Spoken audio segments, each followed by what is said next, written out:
નમસ્કાર વિદ્યાર્થી મિત્રો,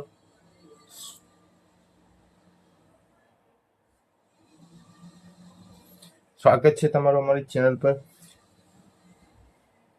આપણે થોડા સમય પહેલા જ એક એડવર્ટાઇઝ કરી હતી કે જેની અંદર આપણે ધોરણ 10 બહુ જ જલ્દી શરૂ કરવાની વાત હતી ને આજે આપણે શરૂ પણ કરી રહ્યા છીએ.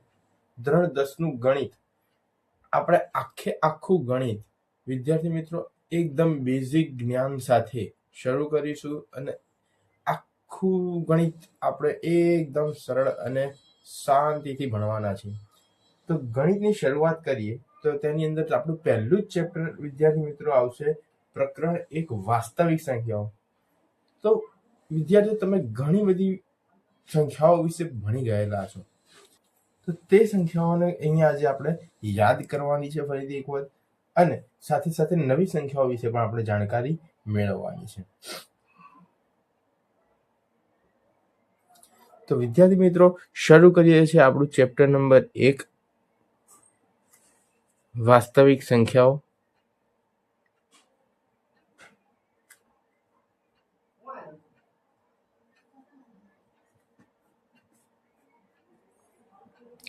વાસ્તવિક સંખ્યાઓની અંદર તે દરેક સંખ્યાઓનો સમાવેશ થાય. દરેક સંખ્યાઓ એટલે કઈ કઈ સંખ્યાઓ? તો જેમ કે પ્રાકૃતિક સંખ્યા, પૂર્ણ સંખ્યા, પૂર્ણાંક સંખ્યા, સમય સંખ્યા,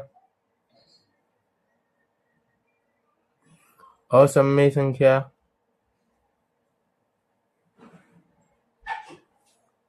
અવિભાજ્ય સંખ્યા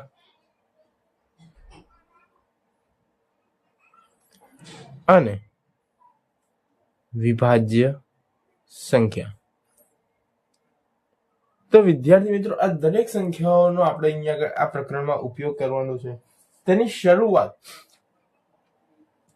આ પ્રકરણની શરૂઆત જ આ બધી સંખ્યાઓની અલગ અલગ માહિતી દ્વારા થશે. તો સૌપ્રથમ આપણને ખબર જ છે કે પ્રાકૃતિક સંખ્યા, પૂર્ણ સંખ્યા, વાસ્તવિક સંખ્યા એટલે શું, પણ ખાલી આપણે એક વખત ફરીથી યાદ કરવાની છે આ સંખ્યાઓને.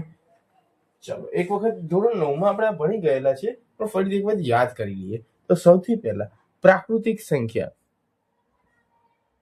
પ્રાકૃતિક સંખ્યા, તો પ્રાકૃતિક સંખ્યાની અંદર કઈ કઈ સંખ્યાઓનો સમાવેશ થાય?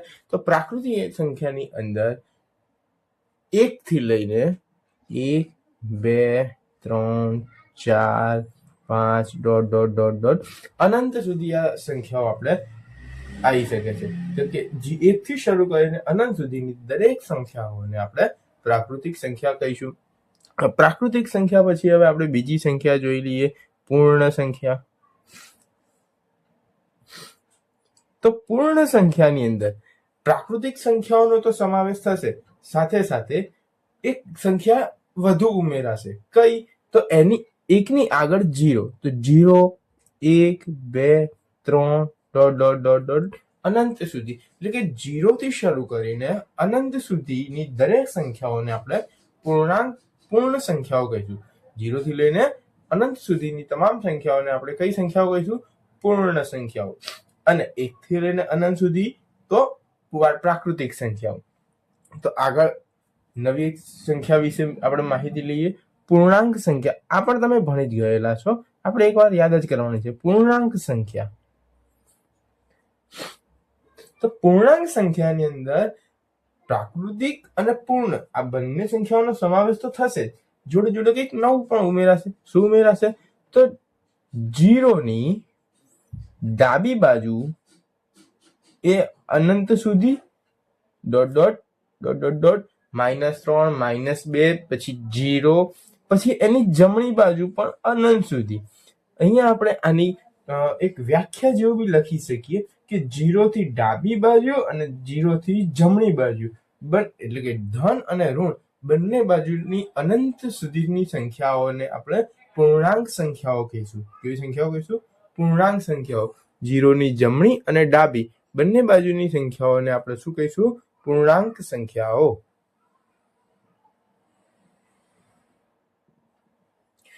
ચલો આગળ જોઈએ.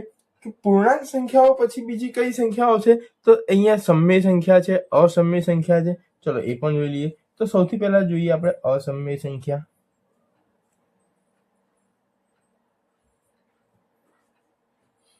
ચલો, અસમય સંખ્યા એટલે શું?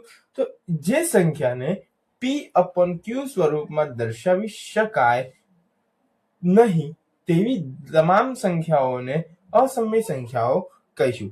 ચલો, કઈ રીતે? તો જે સંખ્યાઓને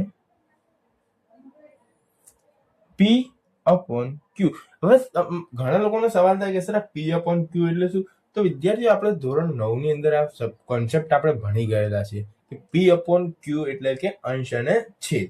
તો p/q સ્વરૂપમાં દર્શાવી, જે સંખ્યાને p/q સ્વરૂપમાં દર્શાવી શકાય નહીં તેવી તમામ સંખ્યાઓને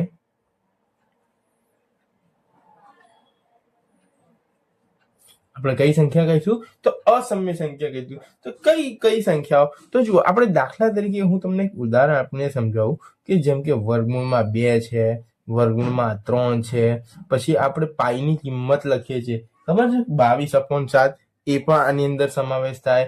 એની બીજી પણ સંખ્યા કઈ? તો 3. એની બીજી પણ એક સંખ્યા 3.14 છે, બરાબર. તો આ બધી સંખ્યાઓ કેવી છે કે જે અસમય સંખ્યાઓ છે, જેને p/q સ્વરૂપમાં આપણે લખી શકાય નહીં. ચલો, હવે આપણે આગળ જોઈએ તો સમય સંખ્યાઓ.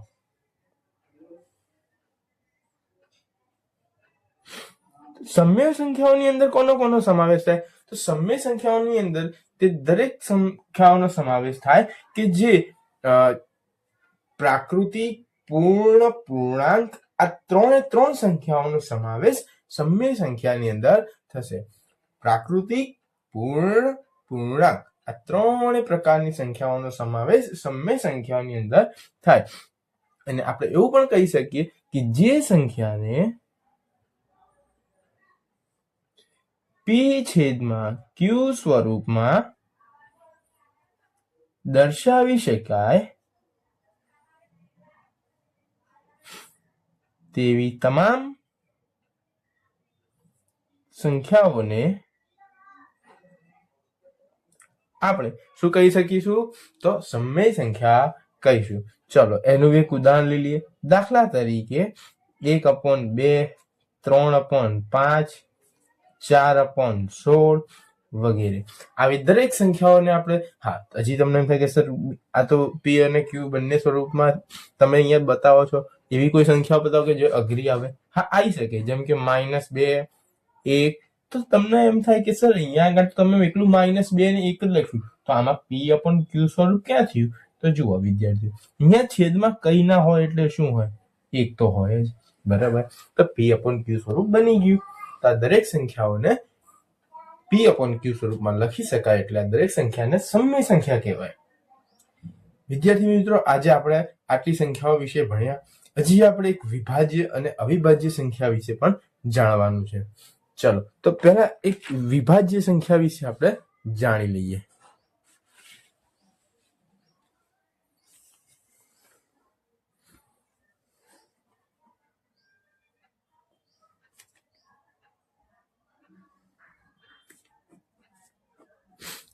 વિભાજ્ય સંખ્યા એટલે શું?